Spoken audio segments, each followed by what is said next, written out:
Hello, and welcome to another day of Living with Spina Bifida.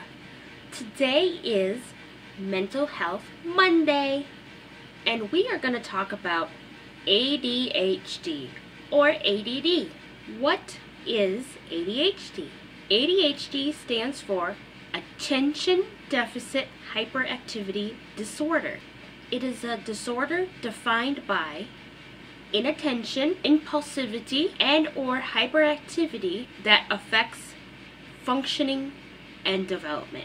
There is an inattentive type of ADHD, and normally people will call that just ADD because hyper is not involved in this situation. So these people often fail to give close attention to details or make careless mistakes in schoolwork, at work, or during other activities. They could overlook or miss certain details, or their work is just inaccurate altogether. They often have difficulty sustaining attention in tasks or play activities, such as they have difficulty remain focused during lectures. They often seem to not be paying attention when spoken to directly. Their mind seems to be elsewhere, even in the absence of any obvious distractions. They often do not follow through on instructions and fail to finish schoolwork, chores, or duties in the workplace. For example, they can start a task, but they quickly lose focus and are easily sidetracked.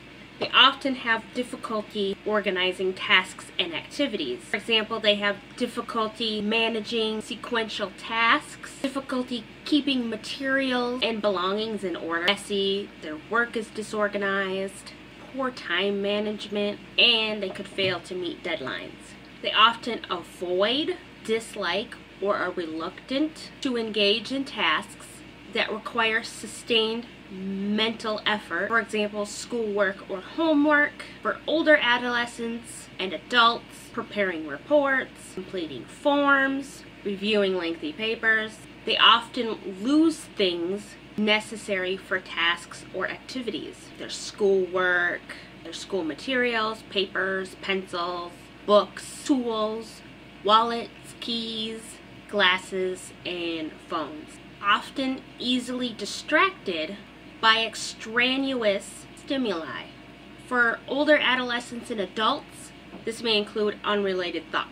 They're often forgetful in daily activities, for example, doing their chores, running errands. For older adolescents and adults, returning calls, paying bills, and keeping appointments. Now we have the hyper-impulsive type, which is the ADHD.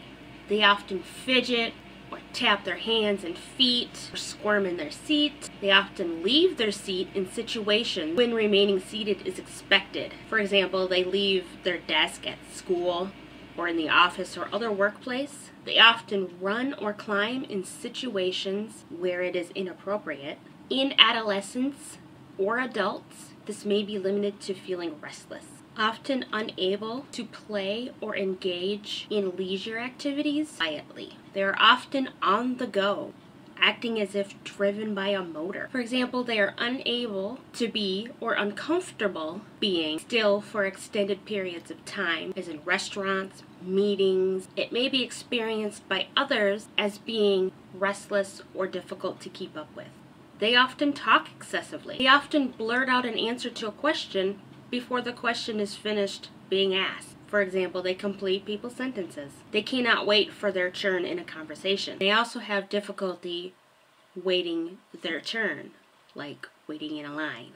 They often interrupt or intrude on others. They butt into people's conversations, games, or activities. May start using other people's things without asking or receiving permission, or they just might take over what someone is doing completely. And sometimes there is the combined type where some symptoms of ADD or ADHD is there and some other symptoms are not there. Outgrowing ADHD or ADD is possible, but most often, if you have it as a child, you are going to have some form of it your entire life. But the symptoms may change as you mature or grow older. ADHD and ADD are real. They're not made up. They're not just there for big pharma to take your money. They are real issues that need to be addressed, and with the proper treatment can be handled and lived with just fine. It is a common, non-discriminatory disorder. It affects people of every age, gender, IQ, religious, and socioeconomic background. Diagnosing ADHD is a complex process. In order for a diagnosis of ADHD to be considered, a person must exhibit a large number of symptoms, demonstrate significant problems with daily life in several major life areas, work, school, or friends, and have had the symptoms for a minimum of 6 months. To complicate the diagnostic process, many of the symptoms look like extreme forms of normal behavior. Additionally, a number of other conditions resemble ADHD. Therefore, other possible causes of the symptoms must be taken into consideration before reaching a diagnosis of ADHD. What makes ADHD different from other conditions is that the symptoms are excessive, pervasive, and persistent. That is, behaviors are more extreme, show up in multiple settings, and continue showing up throughout life. No single test will confirm that the person has ADHD. Instead, diagnosticians rely on a variety of tools, the most important of which is information about the person, his or her behavior and environment. If the person meets all the criteria of ADHD, he or she will be diagnosed with the disorder. Other mental health issues often occur along with ADHD. Up to 30% of children and 25 to 40% of adults with ADHD have a coexisting anxiety disorder. Experts claim that up to 70% of those with ADHD will be treated with depression at some point in their life. Sleep disorders affect people with ADHD 2 to 3 times more than those without it. ADHD is not benign, particularly when the ADHD is undiagnosed and untreated. ADHD contributes to problems succeeding in school and successfully graduating, problems at work, lost productivity, and reduced earning power, problems with relationships, more driving citations and accidents, problems with overeating and obesity, problems with the law. ADHD is nobody's fault.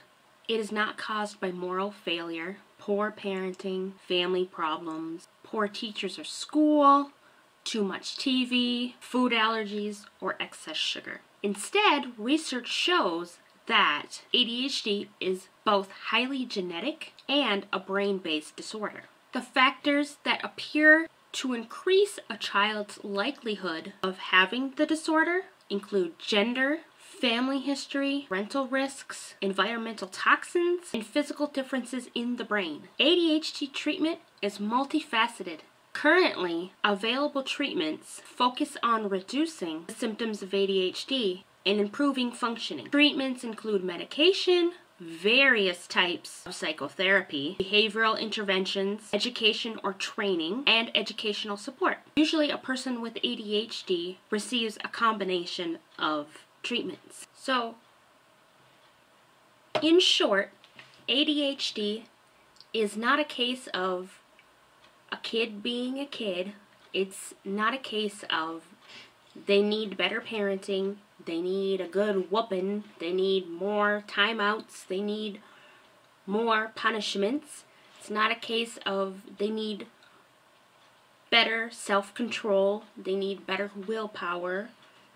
They're not crazy, they're not spoiled, they're not brats. They have a real mental health issue, and it needs to be taken seriously. And if you get the proper treatment, it's as easy as pie. You can live your entire life like a normal person with this disorder, and you'll be just fine. You just have to have the right people to help you.